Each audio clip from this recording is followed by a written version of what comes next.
అన్ని పట్టణాలలో మనకు ఏలియాలు కావాలి. దేవునికి స్తోత్రం కలుగునుగాక.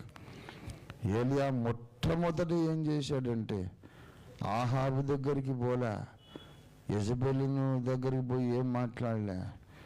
మొట్టమొదట ఏలియా మోకరించాడు. ఆకాశాన్ని మూసే తండ్రి, వర్షింపకుండునట్లు ఆసక్తితో ప్రార్థన చేశాడు. ఇదేం ప్రార్థనయ్యా? ప్రార్థన అంటే ప్రజలకు మేలు చేసేటట్టు ఉండాలి, కానీ ఆకాశం మూసేస్తే వర్షం రాదు, రాకపోతే కరువు వస్తుంది, జనాలు చచ్చిపోతారు. భక్తుడు అలాంటి ప్రార్థన చేయొచ్చా?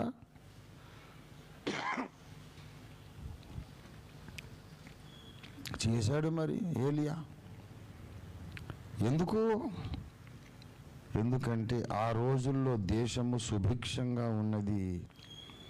ప్రజలేమో అసత్య బోధలలో తడబడుతుండగా, సత్యాన్ని విడిచిపెట్టి ఉండగా, యెహోవా బలిపీఠములు పడద్రోసి ఆషేరాదేవికి బయలుదేవతకు ధూపం వేస్తూ, కాసేపేమో మళ్ళీ యెహోవా పండుగలు కూడా చేస్తారు, అది వదిలిపెట్టరు. యెహోవా పండుగలు చేస్తారు, అటు బయలుదేవతకు, అటు ఆరాధన ఆషేరాదేవికి. ఇలాంటి కలగూరగంపలాంటి మతం. ఇది ఏం మతం రా, ఏం ధర్మము, ఏం విశ్వాసం అంటే అన్ని మనవే, పర్లేదు, అందరికీ తలా ఇంత అగరబత్తులు పెట్టండి, వానికి ఇంత వీనికి ఇంత అని చెప్పి చాలా దేవునికి అసహ్యమైనటువంటి ఆధ్యాత్మిక స్థితిలో పడిపోయినారు. అరే అన్న, ఈ తప్పన్నా, నువ్వు చేసే తప్పు. యెహోవాయే దేవుడు. ఎర్ర సముద్రము చీల్చింది ఎవరు? ఐగుప్తు నుండి నిన్ను బయటికి తెచ్చింది ఎవరు? ఆ దేవుడిని ఆరాధించంటే ఊరుకోరా. యెహోవన్న బయలన్న ఒకటే, ఏం కాదు అని ఇట్లా తయారయ్యారు. తప్పు మాట్లాడుతున్నావు, జాగ్రత్త అంటే తప్పైతే మరి మాకు ఇన్ని కోట్ల డబ్బు ఎందుకుంది? పంటలు ఎందుకు పండుతున్నాయి?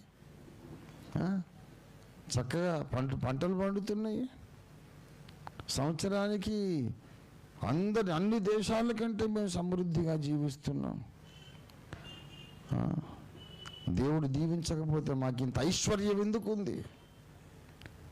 నోరు మూసుకోరా అని చెప్పి తృణీకరిస్తున్నారు. కడుపు నిండిన వాడు గద్దింపును అంగీకరించడు, పశ్చాత్తాపము రాదు. ఇక విసిగిపోయి ఏలియా ఏం చేశాడంటే, వీళ్ళు కడుపు ఎండితేనే కానీ దారికి రారు అని చెప్పి పోయి ప్రార్థన చేశాడు. ఆసక్తిగా ప్రార్థన చేశాడు. ప్రభువా, నువ్వు ఎలాగైనా వర్షం మానేసేద్దాను, వర్షింపకుండునట్లు, ఆకాశము మూసివేయబడినట్లుగా ప్రార్థన చేశాడు.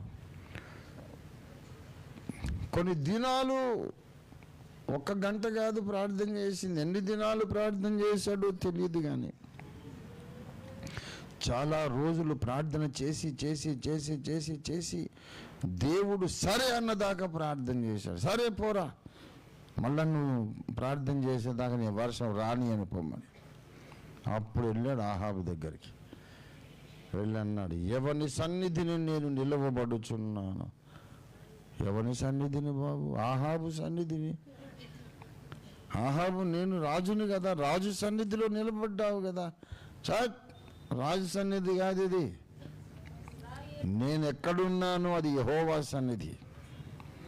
యెహోవా సన్నిధిని, ఎవరిని సన్నిధిని నిలబడి ఉన్నాను, ఆ యెహోవా జీవము తోడు. మళ్ళీ నా మాట ప్రకారము గాక, అంటే నేను మళ్ళీ చెబితేనే కానీ వర్షము కురవదు, భూమి తన ఫలము నీయదు, మళ్ళా నేను చెప్పేదాకా అని చెప్పి వెళ్ళిపోయాడు.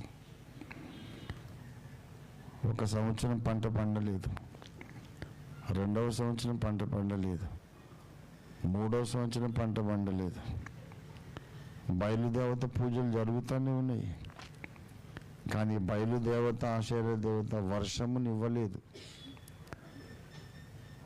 మెల్లిగా స్వపరీక్ష స్టార్ట్ అయింది. మనం తప్పు చేస్తున్నామేమోరా అని స్వపరీక్ష స్టార్ట్ అయింది. ఆ తరువాత వచ్చి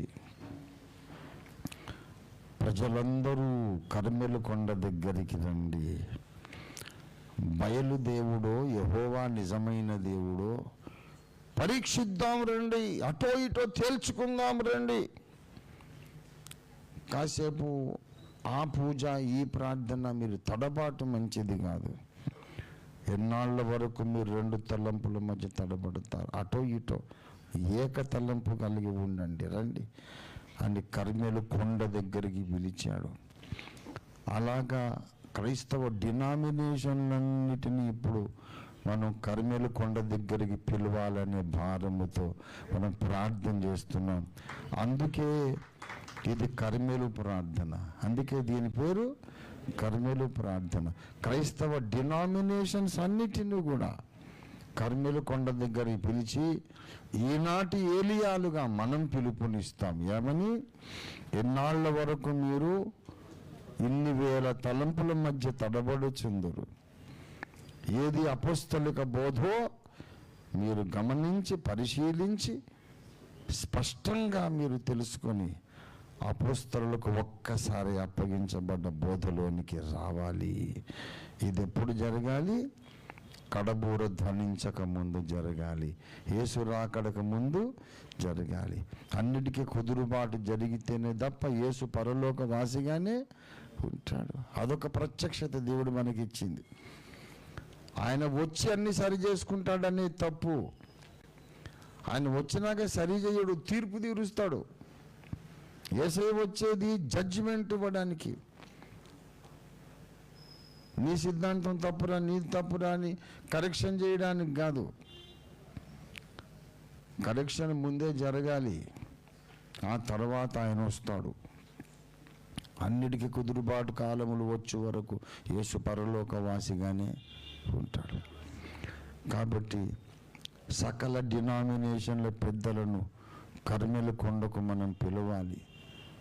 ఎక్కడ ఆ కాన్ఫరెన్స్ పెడతామో అదే కర్మెల కొండ. అది జరగాలంటే ముందు ఏం చేయాలి? వీళ్ళందరూ కడుపు కాలాలి, కడుపు మాడాలి, కరువు రావాలి. లేకపోతే వింటారా? నేను పోయి చెప్తే ఒకటి వింటాడు, అరే నీకు సొంత ఇల్లే లేదు, నాకు 4 ఇళ్ళు ఉన్నాయి. దేవుడు నిన్ను ఆశీర్వదించలేదు, నన్ను దీవించాడు. నాకు 4 కార్లు ఇంటి ముందు చూడు. నీకు సొంత కారు లేదు, సొంత ఇల్లు లేదు. నువ్వు చెప్తావు నాకు దేవుని ఆశీర్వాదం నీ మీదే లేదు అంటారు.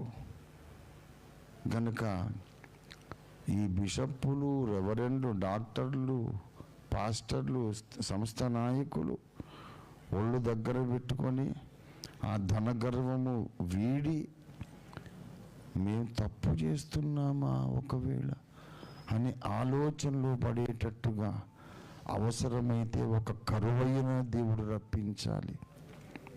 వీళ్ళకున్న ధనగర్వాన్ని దేవుడు తీసేసి తగ్గించుకునేటట్టు వాళ్ళు వచ్చి, అయ్యా చెప్పండి మరి మనం ఏం చేద్దాం, లేఖన పరిశోధన చేద్దాం, సత్యమేదో గ్రహిద్దాం రండి అనే స్థితికి వాళ్ళందరూ రావాలి. అలా రప్పించగలిగిన శక్తి ఎవరికి ఉంది చెప్పండి? దేవునికి మాత్రమే ఉంది. అందరిలో మారు మనస్సు పుట్టించే శక్తి ఎవరికి ఉంది? మరి దేవుడే మారు మనసు పుట్టించాలంటే దేవుణ్ణి దింపాలి. దేవుణ్ణి దింపాలంటే ఏలియా చేసినట్టు మనం ప్రార్థన చేయాలి. అందుకే ఈ ప్రార్థన ఉద్యమానికి మనం ఏం పేరు పెట్టుకున్నాం? కర్మెలు ప్రార్థన.